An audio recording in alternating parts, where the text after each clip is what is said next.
жаш балада ушул өтө чоң нормада бөлүнүп чыгып турат. Ошон үчүн жаш бала капа болду, именно ошо жаш баладан чыккан күлкү деп койсок болот, бир учурчак деп коебуз, энергия деп коебуз.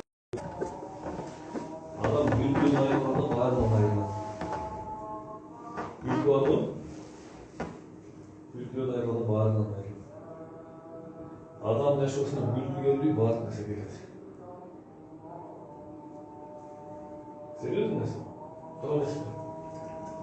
Адам жан дүйнөсүндө бакыт болсо, бир чоң ишти бүтүрүп койсо, бир жызган иштерди бүтүрүп койсо, адамда күлкү пайда болот, жызгалчылык пайда болот. Адам ичинде бакыт пайда болот да. Именно ошо бакытты жоготуп алабыз да. Бакытты стресстен жоготуп тастайбыз. Жаш балада ошо стресс келет, сразу эле күлөт, жок болуп кетет.